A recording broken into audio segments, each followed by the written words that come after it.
Romanos capítulo 8, versículo 9. Voy a comenzar. Quizá. Perfecto. Romanos capítulo 8, versículo 9, y voy a leer el versículo y luego ya recapitulamos de lo de la semana pasada. ¿Va? Ok. Romanos 8, 9 dice así, sin embargo, ustedes no están en la carne, sino en el Espíritu, si en verdad el Espíritu de Dios habita en ustedes. Pero si alguien no tiene el Espíritu de Cristo, el tal no es de él. El día de hoy vamos a observar un tema que se titula Advertencia de Salvación, parte 1. Vamos a observar nosotros básicamente la advertencia de parte de Pablo. ¿Sí? Ok. Al final de la segunda epístola de los Corintios, amigos, si ustedes pueden acercarse a 2 de Corintios capítulo 13, al final de la segunda epístola a los Corintios, el apóstol Pablo estaba escribiendo también una advertencia. Y quiero que la veamos. Estaba en 2 de Corintios capítulo 13, versículo 5. 13, versículo 5.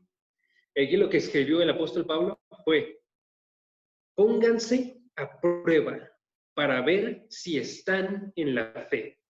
Examínense a sí mismos. ¿O no se reconocen a ustedes mismos de que Jesucristo está en ustedes? A menos de que en verdad no pasen la prueba. ¿Okay? El apóstol Pablo había sido de forma constante examinado por la iglesia de los Corintios. Ellos estaban examinando... ¿Es versículo 5, capítulo qué? 13, versículo 5. 2 de Corintios 13, 5. El apóstol Pablo había estado en constante prueba para la iglesia de los Corintios. Lo que estaban haciendo ellos era básicamente que examinaban su ministerio y ellos estaban queriendo ver si era verdadero o no. Entonces lo juzgaban de forma constante. Pero lo que hace Pablo en este versículo, terminando su carta, es que Pablo básicamente les dice: ahora ustedes busquen una prueba de si Cristo está en ustedes. ¿Sí? Ustedes, dice el versículo 3, ustedes buscan una prueba de Cristo que hable en mí, pero ahora les toca a ustedes que busquen una prueba en ustedes mismos. Y noten el énfasis que ponen. Tienen que checarlo ustedes mismos. Ojo, ¿sí? Porque esto no es para que alguien más lo revise, sino es para que uno mismo se ponga a prueba. Chequen otra vez el versículo 5. Pónganse a prueba, eso es, a ustedes mismos. Siguiente sección, examínense a sí mismos. Siguiente sección, en la pregunta dice: ¿no se reconocen a ustedes mismos de que Jesucristo está en ustedes? Está diciendo en esta parte, tiene que ser tú mismo quien examine si estás o no en la fe. Hermanos, es bien fácil probar a otros. En este caso, incluso para ellos era muy fácil probar a Pablo y examinar si él era verdadero o no. Pero Pablo quiere que nosotros los examinemos a nosotros. ¿Sí? Que en este caso ellos, ahora les tocaba probarse si estaban en la fe. Este es un llamado constante para todos nosotros y en toda la Biblia. No solamente en esta carta, sino que aparece de forma constante en toda la palabra. Todas las personas que dicen estar en la fe tienen que examinarse a sí mismos. Deben de realizarlo para reconocer, como dice el versículo, que Jesucristo está en ustedes. Deben de pasar la prueba, también dice el versículo. Noten. Tengo que examinar si Cristo está en mí, tengo que pasar la prueba, si yo profeso ser cristiano, tengo que ver si realmente lo soy, o si nada más es una mera profesión la que yo estoy dando. Porque, hermanos, no es suficiente que yo diga, yo soy cristiano, y ya. No es suficiente que yo diga, yo hice una oración al inicio de mi conversión, y ya. ¿Sí? Tengo que saber yo, de una forma bíblica, si yo soy cristiano. En ningún momento aparece en la Biblia, por ejemplo, esta idea de que la profesión o la oración de salvación sea la prueba definitiva de tu salvación. ¿Por qué? Porque no aparece. Más bien tengo que examinar el día de hoy si yo soy creyente. ¿Ok? Debo de saber que estoy confirmado en la fe. Dice Colosenses 2:7. Noten estos términos. Confirmado en la fe. Colosenses 2:7. ¿Sí? Debo de observar si permanezco en Cristo. Noten otra vez el término. Permanecer. Juan 15:4. ¿Sí? Confirmado en la fe. Eso es que mi fe esté aprobada. Permanecer en Cristo. Eso es que de forma constante yo me encuentre en Cristo. Juan 15:4. Debo de observar también esto, permanecer en Cristo, porque si no yo voy a ser echado al fuego. Dice después, 2 versículos después. Okay. Debo de checar que no esté reprobado en cuanto a la fe. 2 Timoteo 3:8. Okay. Entonces tengo que ver que yo soy aprobado de acuerdo a las palabras que vienen en mi fe. 2 Timoteo 3:8. Y debo de profesar conocer a Dios, por supuesto, pero no negándole con los hechos. Eso es Tito 1:16. Hay gente que profesa conocer a Dios, pero le niegan con los hechos. Sus palabras dicen todo lo contrario. Pablo sabe, amigos, que solamente hay 2 tipos de personas en este mundo. Las personas que son creyentes y las personas que son incrédulas. O las personas aprobadas y las personas que están reprobadas. Eso es bien importante y quiero que lo notemos, porque en nuestro pasaje ya lo hizo notar él, nada más no lo destaqué yo tanto como pudiera haberlo hecho. Si notaron en los versículos anteriores, solamente se nos hablaba de 2 cosas: estar en el Espíritu, estar en la carne. Vivir conforme al Espíritu, vivir conforme a la carne. Andar en el Espíritu, andar en la carne. ¿Sí? Todos esos términos que aparecen en Romanos 8, del versículo 3 al versículo 7, ¿sí? Nos muestran que Pablo solamente está pensando en 2 alternativas. Y eso es bien importante, porque el día de hoy se piensa que hay más bien 3 tipos de personas. Un tipo de personas que son creyentes, un tipo de personas que son no creyentes y un tipo de personas que son creyentes pero viven como no creyentes. Eso es una mentira completa, ¿sí? Al menos delante de los ojos de la palabra. Cada uno debe examinarse y si ve en él mismo las características de un no creyente, acercarse a la fe y vivir como una persona creyente. ¿Okay? Entonces el punto principal en este versículo es que la salvación es segura solo si uno tiene el Espíritu Santo. La forma en la que va a examinar este versículo, en este caso, si uno pertenece a un grupo o a otro, es sobre esta sola condición. Pertenece, que diga, ¿tiene uno al Espíritu Santo o no lo tiene?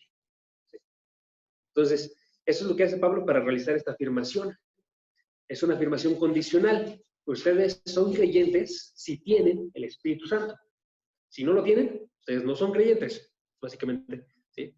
Ustedes están en la carne, no están en la carne, sino en el Espíritu, si en verdad el Espíritu de Dios habita en ustedes.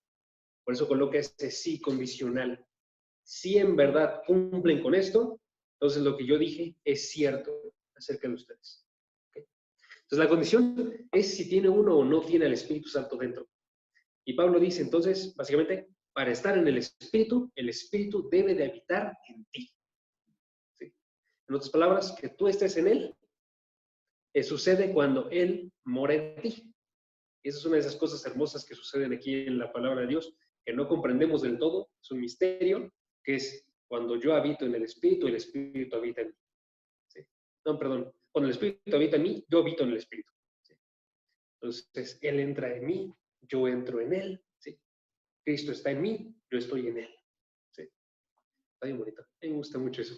Nos habla de una relación de intimidad que ahorita vamos a observar. Pero bueno, continúo. Entonces, en otras palabras, para que tú estés en Él, Él debe de morar en ti. Y esa es la diferencia entre un cristiano y un no cristiano. No se trata, amigos, solamente de ideas diferentes. Se trata de dónde vienen esas ideas diferentes. No se trata de si uno está o no en la iglesia. Se trata de dónde viene esa voluntad para estar en la iglesia. No se trata sobre siquiera qué hace uno, sino de dónde viene ese actuar de uno. Tiene que surgir todo del Espíritu Santo. ¿Sí me cachan? Para que yo, el hecho de que vaya a la iglesia, el hecho de que actúe de esta forma y yo tenga esos pensamientos, sea válido, tiene que ser porque surgen del Espíritu Santo. ¿Sí? La razón siempre debe ser que el Espíritu mora en ti. ¿Sí? Okay. Ahora sí, hermanos, básicamente ese es el tema de hoy. Ahora lo que voy a hacer en los próximos minutos es observar exactamente qué significa que el Espíritu mora en nosotros. ¿Okay? Primeramente lo quiero hacer de forma histórica y luego hablando acerca de 3 síntomas de la morada del Espíritu Santo. ¿Okay? Y si yo soy bien honesto, el día de hoy nada más nos va a dar tiempo para la parte histórica y para la primera de los 3 síntomas. ¿Ok? Pero quiero que los notemos. ¿Okay? Primeramente, históricamente, ¿a qué me refiero con esto? Básicamente, quiero que veamos que hay 2 tiempos en toda la existencia. Un tiempo en el cual el Espíritu Santo moraba junto con las personas, los creyentes, y otro tiempo en el cual el Espíritu Santo mora dentro de los creyentes. Y nosotros nos encontramos en este segundo tiempo. Este segundo tiempo comenzó en Pentecostés, Hechos capítulo 2. ¿Sí?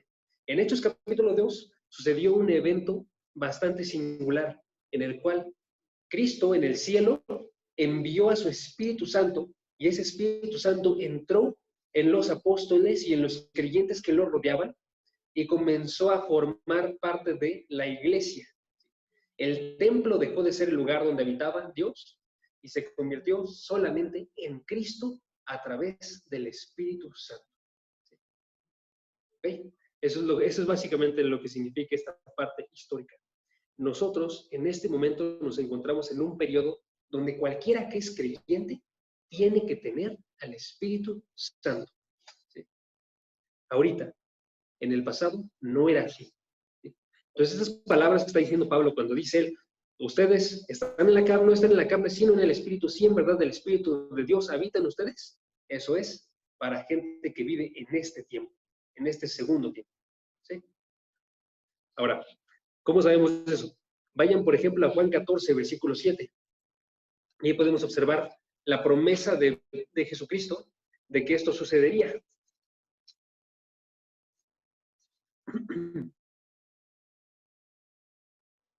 Juan 14, versículo 7, está hablando el Señor Jesucristo a sus apóstoles y les dice el versículo 7, leo, Juan 14, versículo 7, aquí está. Si ustedes, denme unos segundos, versículo 17, perdónenme, me acabo de dar cuenta que me faltó un 1. Juan 14, versículo 17 dice, es decir, vamos a leer desde el 16 y el 17 está el énfasis, ¿ok? Entonces, eso es cuando Él ascienda, yo rogaré al Padre y les daré otro consolador. Eso es ayudador, ¿ok? Para que esté con ustedes para siempre. El Espíritu Santo lo va a entregar y va a estar con los creyentes para siempre. Versículo 17. Es decir, el Espíritu de verdad, a quien el mundo no puede recibir porque ni lo ve ni lo conoce, pero ustedes sí lo conocen, porque mora, noten ahí las palabras, mora con ustedes y estará en ustedes. ¿Okay? Hay una parte presente en ese momento de la historia y hay una parte futura. Esto es el primer tiempo. En el primer tiempo, pero en la orillita, cuando está a punto de terminar este tiempo y comenzar el segundo, en el que nos encontramos nosotros. En esa orillita está diciéndoles, ahorita el Espíritu Santo está con ustedes. El Espíritu Santo habitaba con el pueblo de Dios, con los creyentes. Pero dice Jesucristo, va a haber un tiempo futuro. ¿Cuál es el tiempo futuro? Es el tiempo donde el Espíritu Santo estará en ustedes. ¿Sí? Dice el versículo del final, estará en ustedes. ¿Sí? Y el versículo 16, al final también decía, esté con ustedes para siempre. Y entonces este segundo tiempo se extiende desde ese momento en Pentecostés hasta el final de los tiempos y hasta la eternidad. ¿Sí? Cuando estemos nosotros, esto es un tema discutible, pero yo creo que por este versículo, cuando estemos nosotros en la eternidad, vamos a estar con el Espíritu Santo, por este versículo 16.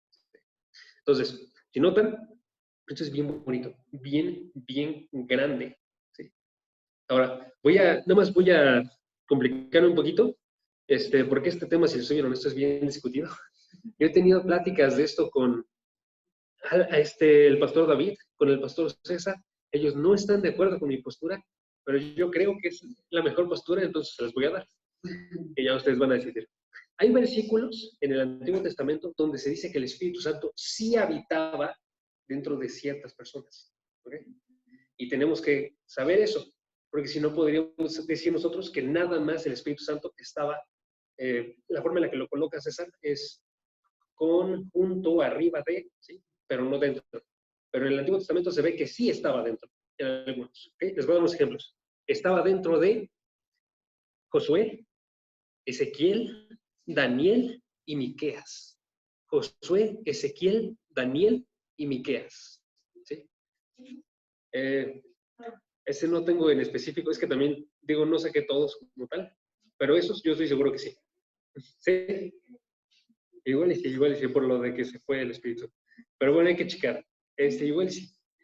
Vamos a checar, por ejemplo, el de Josué. Si ustedes se acercan, por ejemplo, vámonos a Números, capítulo 27.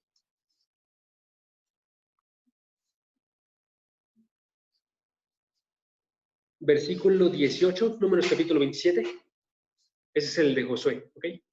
Josué, Números, capítulo 27, versículo 18. ¿Qué dice la Biblia? Dice, y el Señor dijo a Moisés, toma a Josué, hijo de Nun, hombre en quien está el Espíritu, y pon tu mano sobre él. ¿Okay? Ese es uno. Ese es uno. Podemos checar otro pasaje también de, si quieren, de él, en Deuteronomio capítulo 34. Deuteronomio 34, versículo 9. Deuteronomio 34, versículo 9 dice, y Josué, hijo de Nun, estaba lleno del espíritu de sabiduría, porque Moisés había puesto sus manos sobre él. ¿Sí? La diciendo también, estaba lleno del espíritu. ¿Okay? Podemos observarlo también de Ezequiel. En Ezequiel, el libro de Ezequiel, capítulo 2.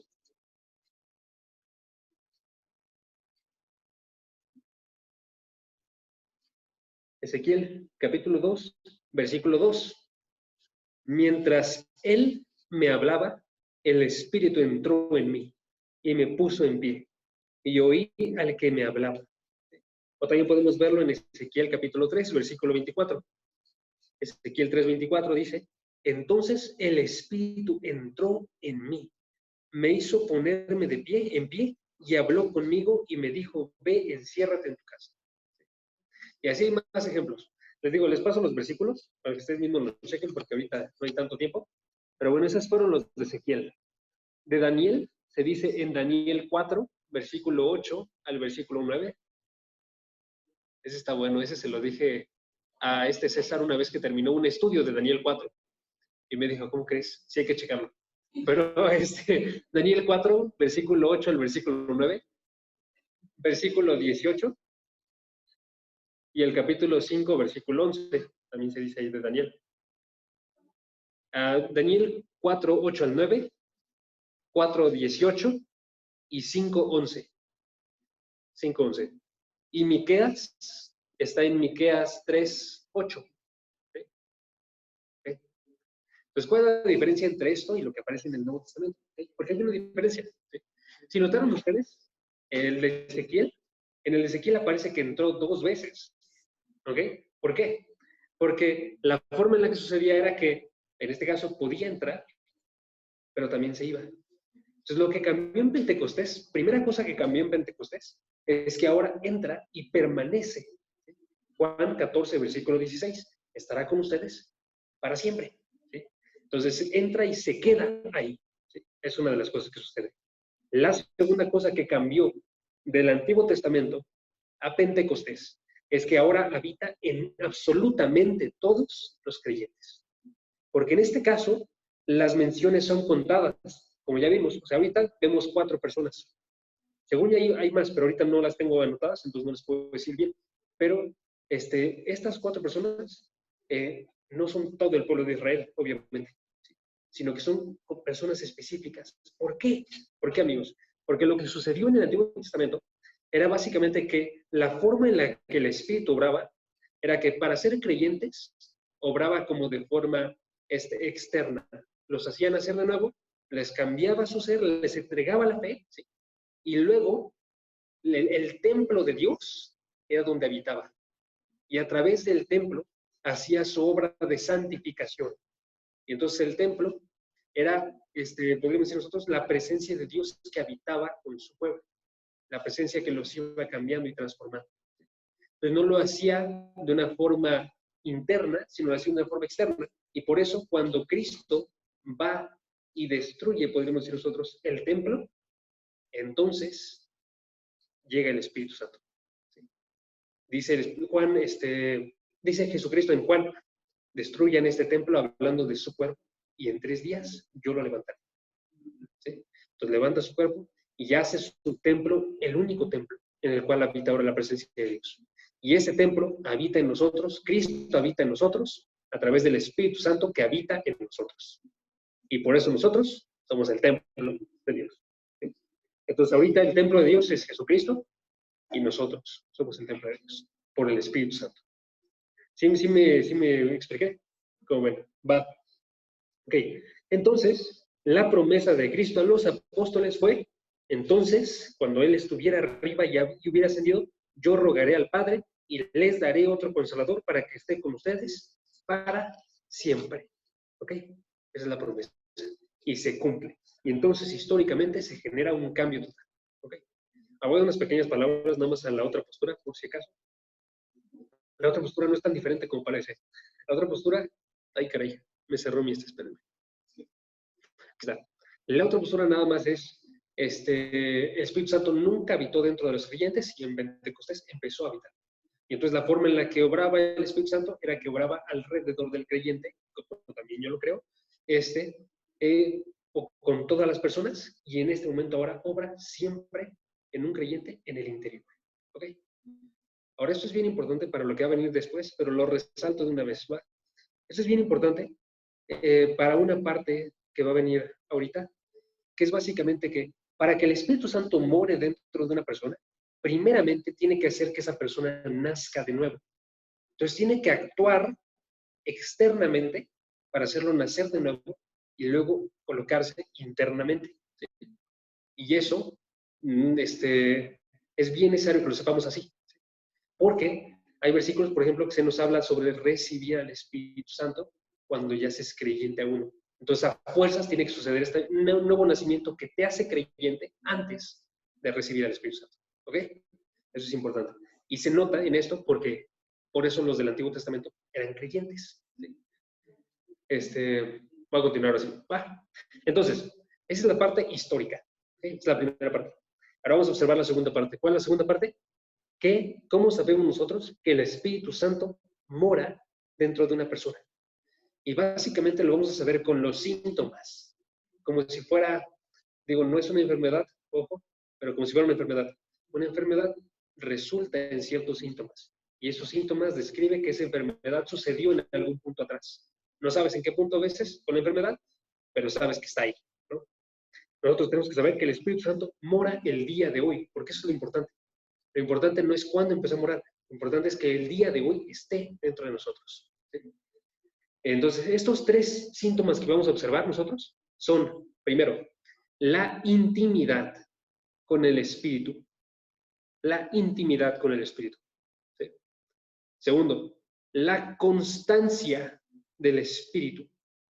La constancia del Espíritu. Y tercero, la soberanía del Espíritu. La soberanía del Espíritu. Lo repito, la intimidad con el Espíritu. En otras palabras, que nosotros, si el Espíritu Santo mora en nosotros, tenemos una cercanía tan grande con el Espíritu Santo que no podemos ser separados el uno del otro. Que nuestros deseos, nuestros motivos, nuestra forma de obrar están extremadamente entrelazados. ¿Sí? La constancia del Espíritu Santo es que el Espíritu Santo trabaja de forma constante en cada uno de nosotros. Nos transforma de forma constante. Nunca detiene su obra. ¿Sí? Y la soberanía del Espíritu es que Él gobierna arriba de nosotros. ¿Sí? Él gobierna arriba de nosotros. Y todos estos están contenidos en el lenguaje de Romanos 8, versículo 9. Voy a releer otra vez Romanos 8, 9. Dice, sin embargo, ustedes no están en la carne, sino si en verdad el Espíritu de Dios habita en ustedes. Esta palabra, habita, es la palabra central para ver que hay una intimidad con el Espíritu Santo. ¿Okay? Entonces vamos a observar primeramente la intimidad con el Espíritu Santo. Si el Espíritu de Dios habita en ustedes. ¿Ok? Chequen. El pasaje dice, Dios habita en ustedes. El Espíritu de Dios habita en ustedes. O sea, Pablo está resaltando que el Espíritu se encuentra en los creyentes, pero está resaltando más allá de que se encuentre en los creyentes. Está resaltando un lenguaje que nos está haciendo referencia a un lenguaje familiar. ¿Sí? ¿Okay? Pero noten, primeramente, tenemos que recordar, antes de que me siga moviendo, perdónenme, otra paréntesis. Tenemos que recordar que Dios habita en todo lugar, técnicamente, ¿sí? ¿Por qué entonces está diciendo esto Pablo? ¿Por qué está diciendo que Dios, el Espíritu de Dios, habita en nosotros? Si Dios habita en todo lugar, y eso es una realidad bíblica, ¿sí? Se nos dice, por ejemplo, en el Salmo 139, versículo 7, que esta constancia del Espíritu de Dios en todos lados es tan grande que si uno quisiera huir de Dios, nunca podría hacerlo. ¿Sí? En el Salmo 137, versículo 9, dice el salmista, por ejemplo, versículo 7, perdón, Salmo 139, versículo 7, dice el salmista, por ejemplo, ¿a dónde me iré de tu espíritu? ¿O a dónde huiré de tu presencia?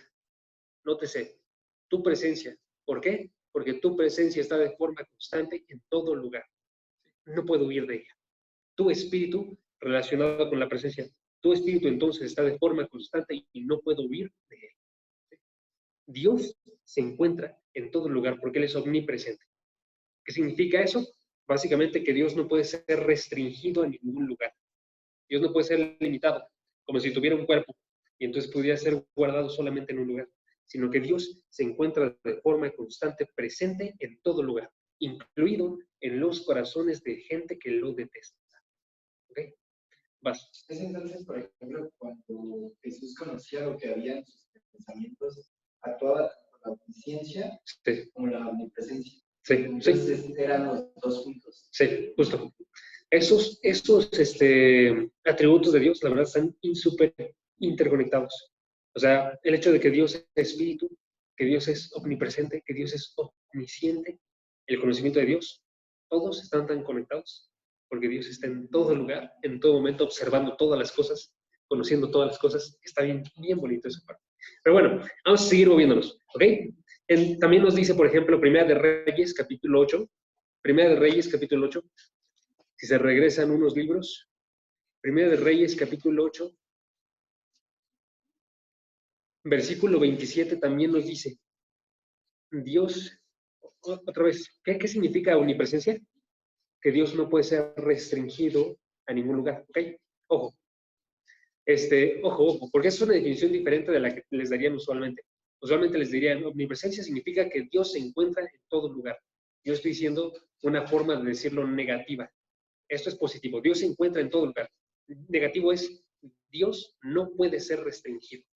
Dios, por tanto, se encuentra en todo lugar. Y eso es lo que dice Primera de Reyes 8:27.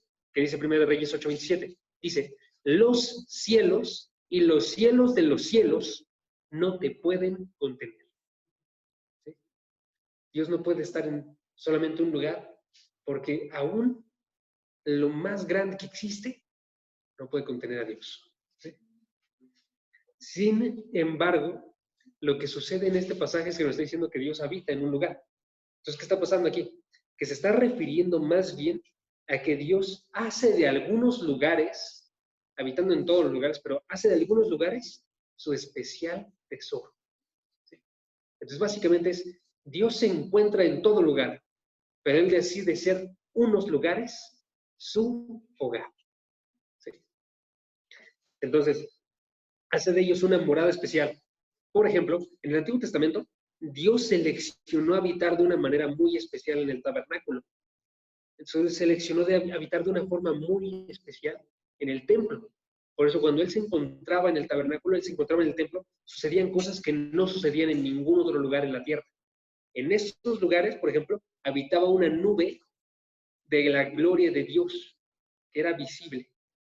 En estos lugares estaban consagrados de modo que tenían elementos que eran seleccionados para estar únicamente ahí, como el acta del pacto, como el arca del pacto, perdón, ¿sí?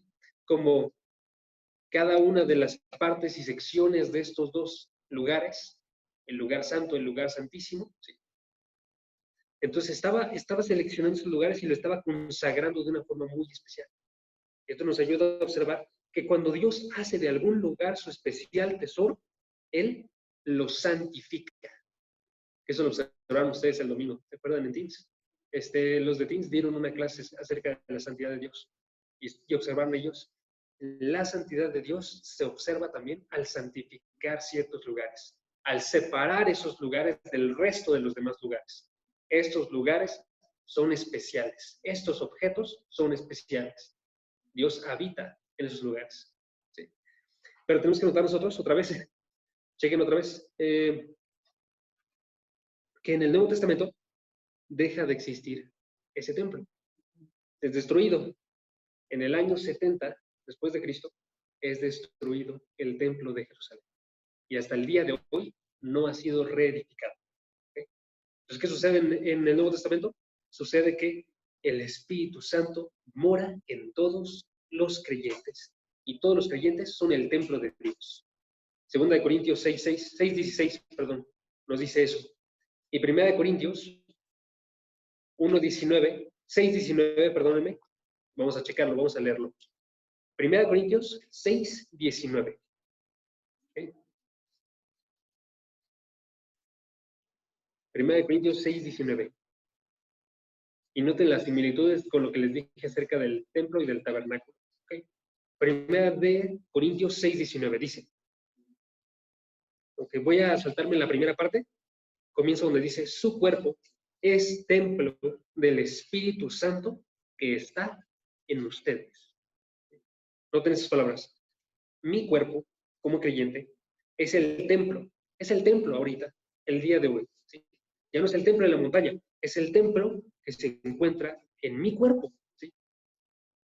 Del Espíritu Santo, es el templo del Espíritu Santo que está en ustedes. Noten, está diciendo que es el templo que le pertenece al Espíritu Santo. Y el Espíritu Santo está dentro de ustedes. ¿Ok? Entonces, si notan, así como hizo Dios el templo en el Antiguo Testamento, Dios hace templos el día de hoy. Eso es bien, bien, bien importante. Porque así como Dios separó el templo a través de esta nube de gloria, como Dios separó el templo a través de colocarle esos ornamentos específicos, estas delineaciones específicas, estos tiempos específicos, que gente podía entrar o no podía entrar, Dios hace templos el día de hoy. ¿Sí? El día de hoy no los separa a través de colocarnos una nube de gloria, pero sí nos separa a través de colocarnos ciertas acciones que tenemos que realizar nosotros. Sí nos separa a través de colocarnos entonces una conducta, una actitud, un fruto que se muestra en esa actitud. ¿Sí? Gálatas capítulo 5, ¿sí? Nos separa a través de mostrar en nosotros su gloria de una forma que no es visible a los ojos. En el Antiguo Testamento era visible a los ojos. Eran cosas de oro, eran cosas valiosas, joyas, eran, se me olvidó cómo se llaman, utensilios, perdónenme, utensilios, eran paredes, y el día de hoy no son visibles a los ojos. Son carácter. Entonces dice el pasaje, ahora sí, si regresamos nosotros a Romanos, capítulo 8, hace referencia a eso, que nosotros somos el templo del Espíritu Santo. Entonces, antes de que lea otra vez el versículo, quiero que notemos una aplicación que ya tenemos hasta este momento. Tenemos nosotros la idea de que si somos templo del Espíritu Santo, si el Espíritu Santo habita en nosotros tenemos que estar separados del resto del mundo. ¿Sí? En nuestra forma de obrar, en nuestra forma de actuar, ¿sí? Y en nuestra forma de sentir, en nuestras actitudes, ¿sí? En otras palabras, en nuestra forma de vivir. Tengo que estar separado yo de todo lo demás.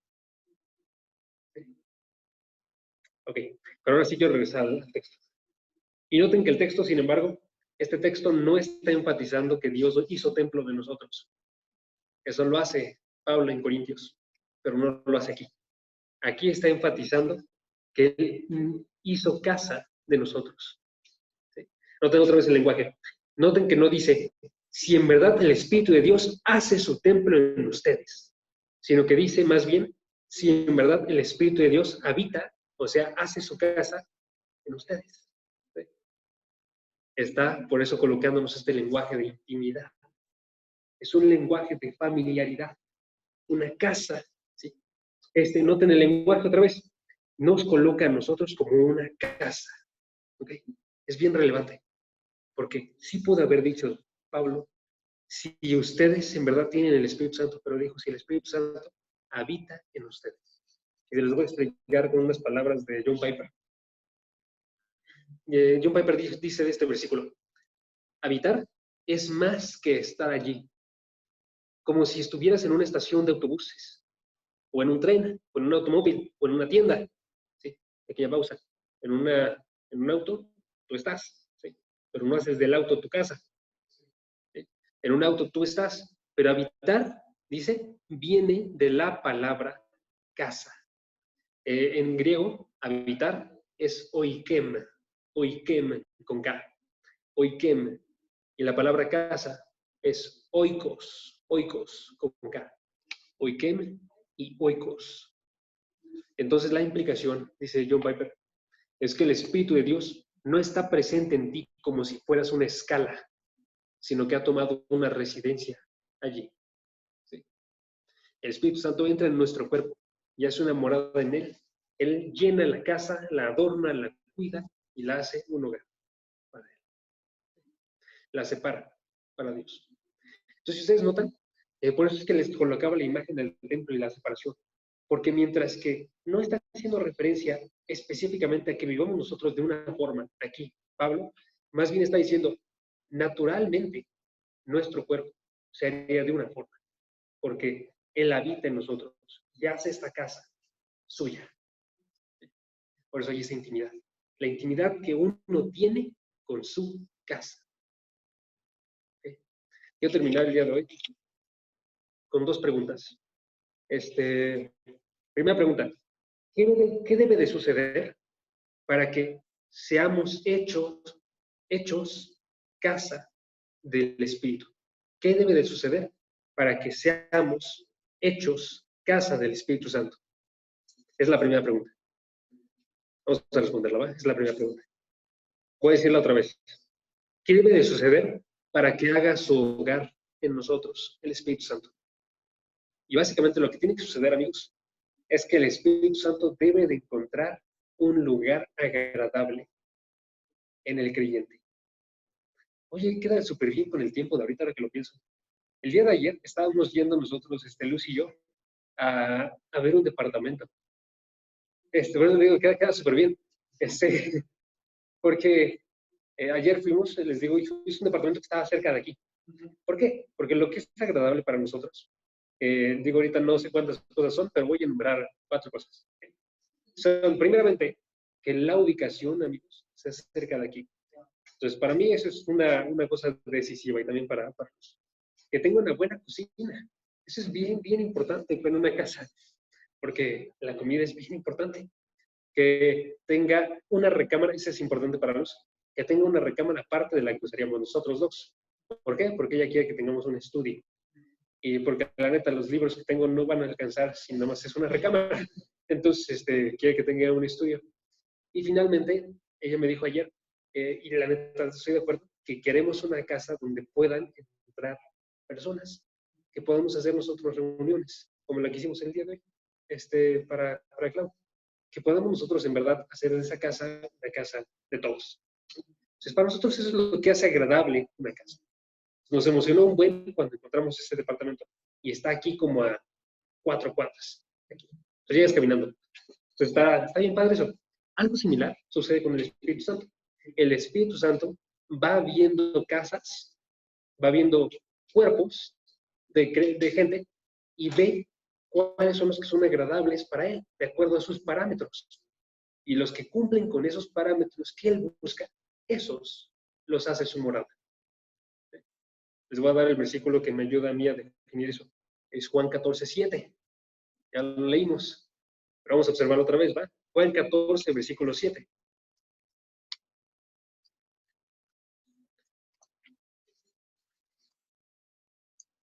Chequen, Juan 14, versículo 7. ¿Qué dice Juan 14, 7? Dice, 17, perdón, sí, gracias. Gracias, amigo. Me volví a equivocar. Juan 14, 17 dice, es decir, el Espíritu de verdad. Ahora noten las siguientes palabras, ¿ok? Dice el versículo, a quien el mundo no puede recibir. ¿Sí? En otras palabras, el Espíritu Santo no puede ser morada en ellos. ¿Sí? ¿Por qué? Da dos razones el versículo. Porque ni lo ve, ni lo conoce. El mundo no ve ni conoce al Espíritu de Dios y por tanto el Espíritu de Dios no puede hacer morada en ellos, dice el versículo. ¿Sí? Por tanto, sí, el mundo no puede recibir al Espíritu Santo.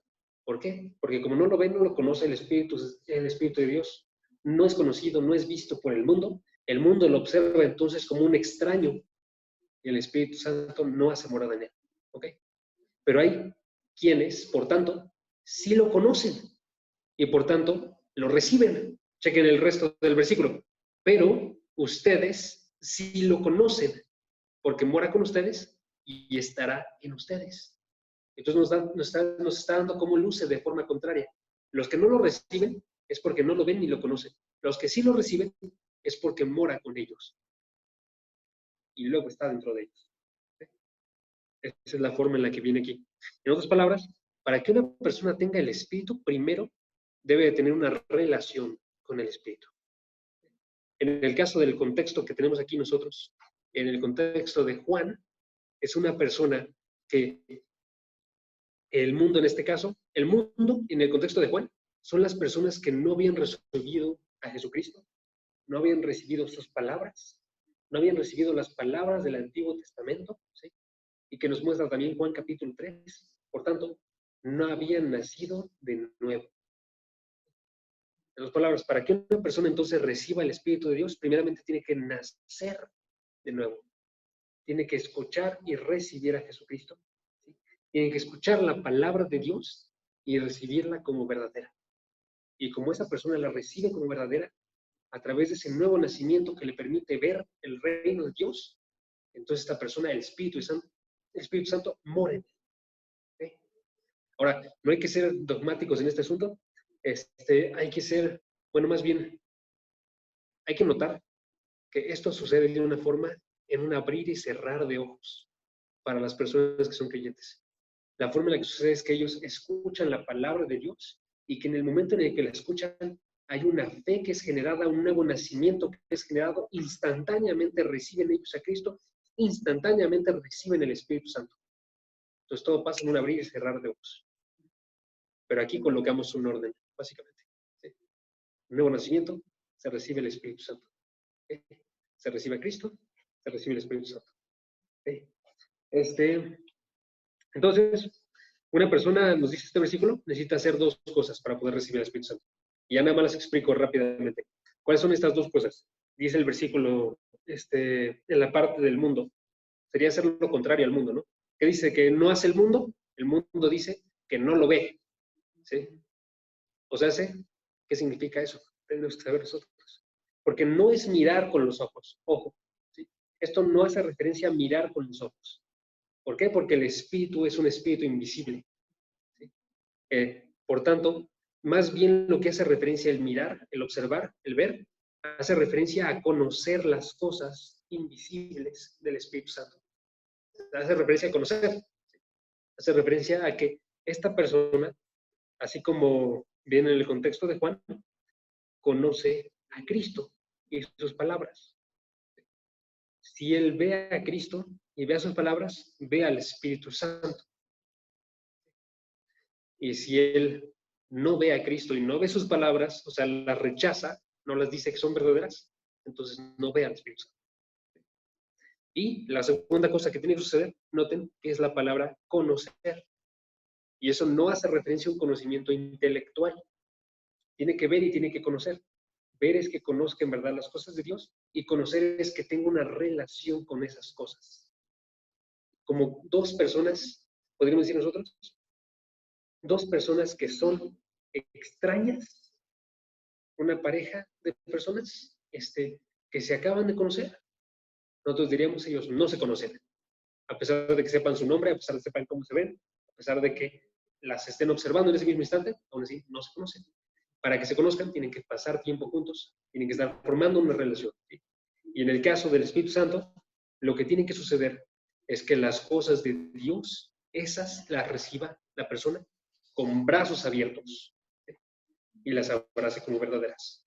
Lo acepte como lo mejor y reciba al Hijo de Dios como aquello que es más hermoso delante de sus ojos. Entonces, hermanos, eso es lo que tiene que suceder y eso es lo que nos responde la primera pregunta. ¿Okay? ¿Cuál es la primera pregunta? La primera pregunta es, ¿qué debe suceder para que haga, su hogar en nosotros el Espíritu de Dios? ¿Qué tiene que suceder? Tenemos que ver, tenemos que conocer al Espíritu y eso sucede porque el Espíritu nos hace nacer de nuevo y genera estos conocimientos y esta nueva forma de observar las cosas. ¿Okay? Esa es la primera pregunta. ¿Okay? Ahora una segunda pregunta. Entonces, ¿cómo vemos la intimidad con el Espíritu? ¿Cómo observamos nosotros la intimidad con el Espíritu Santo? Porque ya vemos qué significa.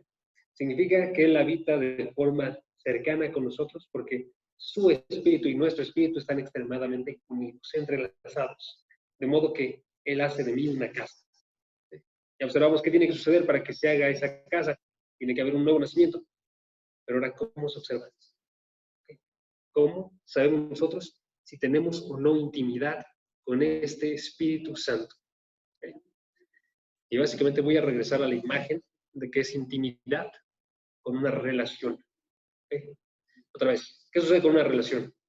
Ellos van, se conocen y luego generan una relación de unión entre ellos dos. Hay una relación de intimidad. Y la forma en la que sucede idealmente en una relación es que entonces ellos van para un mismo sitio, ellos tienen mismos placeres, ¿sí? Ellos encuentran en las cosas de la otra persona un amor por ellas, ¿sí? Ellos encuentran que tienen que estar amando, en este caso, las cosas del otro. ¿Sí? En el Espíritu Santo sucede algo muy similar a eso.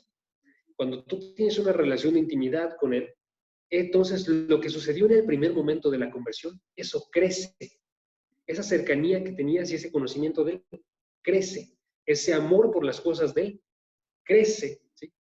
Entonces, esta persona se nota que tiene una mayor unión con el Espíritu, porque se deja guiar por el Espíritu Santo, así como una persona ciega es guiada por aquel en quien confía. ¿Sí? Ora con el Espíritu Santo para que le dé las palabras para orar, para que sea su intercesor. Lucha con el Espíritu Santo en contra de las cosas que él odia, que odia el Espíritu Santo. ¿Sí? Habla por el Espíritu Santo, toma sus decisiones con el Espíritu Santo y deja que el Espíritu Santo obre transformación en él. En eso se ve una relación de intimidad. Si alguien quiere esa lista, voy a repetirla, porque la verdad es que lo dije muy rápido. ¿Okay? Voy a decirlo otra vez. Se deja guiar por el Espíritu Santo. Aparte de por el Espíritu Santo, pueden saltársela. Se deja guiar, ora con el Espíritu Santo, lucha con el Espíritu Santo en contra de las cosas que odia el Espíritu Santo. ¿Sí? Habla por el Espíritu Santo, toma sus decisiones con el Espíritu Santo y deja que el Espíritu Santo obre transformación en él. ¿Sí? Todas esas cosas muestran intimidad con el Espíritu Santo. Y esas aparecen de forma constante en nuestra palabra, aparecen de forma constante en la vida de Pablo y aparecen de forma constante en Romanos capítulo 8.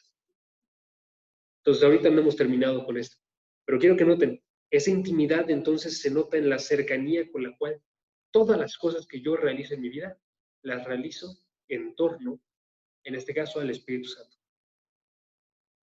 ¿Cómo se observa eso ya más específicamente? Hay que tener cuidado, porque esta intimidad que observamos aquí nosotros con el Espíritu Santo no es un sentimiento imaginado por la persona, de que la persona diga, yo estoy, ¿qué dije ahorita? Yo estoy siendo guiado por el Espíritu Santo a hacer esto. Estoy llorando con el Espíritu Santo para esto. Yo estoy luchando con el Espíritu Santo contra esto. Y que sea meramente lo que viene en su cabeza. Sino más bien la forma en la que se muestra esto realmente a través de la palabra de Dios. Es justo que todas estas cosas suceden de la mano de la palabra de Dios. Porque la palabra de Dios, amigos, es la palabra del Espíritu Santo, que nos guía, que nos ayuda en la oración, que lucha con nosotros, que habla por nosotros, que toma nuestras decisiones y que nos obra transformación en cada uno de nosotros. Entonces, lo que tiene que pasar para que yo sepa que tengo intimidad con el Espíritu Santo es que tengo que observar qué tanto mi vida tiene intimidad con la palabra de Dios. Qué tanto la conozco, qué tanto también la recibo como verdadera. En otras palabras, lo que tiene que suceder es que lo primero que sucedió cuando yo recibí al Espíritu Santo como la morada de Él, esté obrando el día de hoy y esté obrando de una forma más grande de la que obraba antes. Antes recibí a Cristo y dije, Él es mi Señor y mi Salvador. ¿Sí? Y el día de hoy yo digo, yo estoy con Cristo y Él es mi Señor y Salvador y lo hago más potente. Eso muestra mi intimidad con el Espíritu Santo, porque yo estoy unido a las cosas del Espíritu Santo. Es la pareja. Esta pareja crece en el amor del uno por el otro, en el amor por las cosas del otro, en la ayuda mutua de los demás, de estos dos, perdón, ¿sí? Eso tiene que crecer con el Espíritu Santo. ¿Okay? Entonces, estos versículos nos hablan de cómo el Espíritu Santo tiene que actuar de forma íntima y especial con cada uno de nosotros en cada una de nuestras decisiones, y nuestro cuerpo es su cuerpo y nuestro espíritu actúa junto con su espíritu y hay una unidad entre lo que Él quiere y lo que nosotros queremos. Es una unidad inseparable. Ahora, no es una unidad perfecta, por supuesto que no. El día de hoy vamos a tener errores, pero es una unidad que va creciendo. Los hermanos, tenemos que tener intimidad y esa intimidad va a seguir creciendo el resto de nuestros días. ¿Sí? Vamos a terminar con un versículo en Gálatas capítulo 5, versículos 16 y 17. Gálatas capítulo 5, versículos 16 y 17.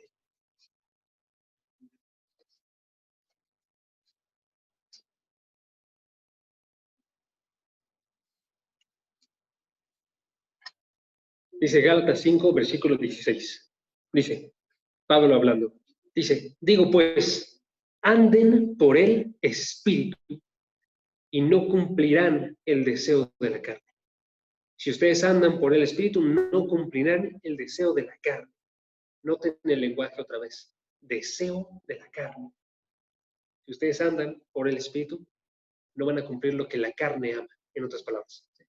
Versículo 17. Porque el deseo de la carne, lo que la carne ama, es contra el Espíritu. Y del Espíritu es contra la carne. En otras palabras, lo que ama el Espíritu Santo va en contra de las cosas de la carne, pues estos se oponen el uno al otro, de manera que ustedes no pueden hacer lo que deseen. Se está diciendo, está comenzando a llover, wow, qué drástico. Está diciéndonos, si yo estoy viviendo con el Espíritu Santo y tengo una intimidad con Él, voy a desear las cosas del Espíritu y voy a ir en contra de los deseos de la carne. Ahí tenemos nuestra tarea, hermanos. Tenemos que examinar nosotros cómo es que está nuestra unidad con el Espíritu Santo. Tenemos que examinar cómo está nuestra intimidad con el Espíritu Santo. ¿Está de tal forma que yo odio los deseos de la carne? ¿O si está de tal forma que yo estoy amando las cosas de la carne? Entonces, hermanos, cada quien tiene que examinar su vida. Examínense para ver si están en la... Y si no, vamos a acercarnos al Espíritu de Dios. Y si en alguna cosa hemos pecado, pero somos verdaderos creyentes, hermanos, acerquémonos al arrepentimiento el día de hoy. ¿Va? Vamos a terminar con una oración. Lu, ¿cómo ves si tú nos diriges el día? Ok. Ok.